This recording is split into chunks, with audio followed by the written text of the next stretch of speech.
వీటిలో మరో breaking news చూస్తున్నాం. భద్రాద్రి కొత్తగూడెం జిల్లాలో బాంబు పేలుళ్లు కడకలం రేపుతుంది. చెత్త కుప్పలో ఉన్న బాంబుని కొరకడంతో కుక్క మృతి చెందిన ఘటన స్థానికంగా కలకలం రేపుతుంది. ఇక కొత్తగూడెం రైల్వే స్టేషన్ దగ్గరలోని రైలు పట్టాల మీద నాటు బాంబుని తినే పదార్థాలు అనుకుని కుక్క కొరికింది. ఇక దీంతో భారీ శబ్దంతో బాంబు పేలడంతో కుక్క అక్కడికక్కడే మృతి చెందింది. రైల్వే ట్రాక్ పై బాంబులు ఎవరు కూడా పెట్టారు అనే వివరాలను పోలీసులు దర్యాప్తు చేస్తున్నారు. ఇక రైల్వే స్టేషన్లో అనుమానాస్పదంగా పడి ఉన్న సంచులను చెత్త కుప్పలో పడేశారు రైల్వే సిబ్బంది. అయితే ఆ 3 సంచుల్లోనే 5 బాంబులు ఉన్నాయని, ఒకటి కుక్క కొరకడంతో పేలినట్లు పోలీసులు చెబుతున్నారు. ఇక మరో 4 నాటు బాంబులను పోలీసులు స్వాధీనం చేసుకున్నారు.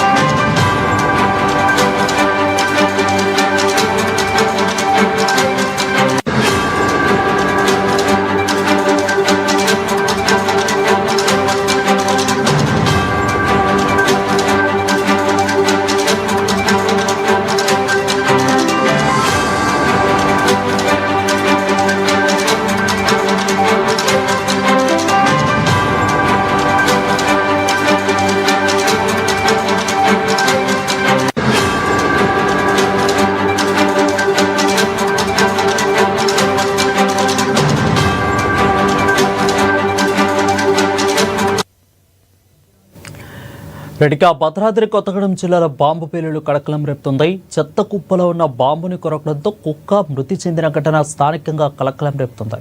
ఇక కొత్తగూడెం రైల్వే స్టేషన్ దగ్గరలోని రైలు పట్టాల మీద నాటు బాంబుని తినే పదార్థం అనుకుని కుక్క కొరికింది. ఇక దీంతో భారీ శబ్దంతో బాంబు పేలడంతో కుక్క అక్కడికక్కడే మృతి చెందింది. రైల్వే ట్రాక్లపై బాంబులు ఎవరు పెట్టారు అనే వివరాలపై పోలీసులు దర్యాప్తు చేస్తున్నారు. ఇక రైల్వే స్టేషన్లో అనుమానాస్పదంగా పడి ఉన్న సంచులను చెత్త కుప్పలో పడేశారు రైల్వే సిబ్బంది. అయితే ఆ 3 సంచుల్లోనే దాదాపు 5 బాంబులు ఉన్నాయని, ఒకటి కుక్క కొరవడంతో పేలినట్లు పోలీసులు చెబుతున్నారు. మరో 4 బాంబులను పోలీసులు స్వాధీనం చేసుకున్నారు.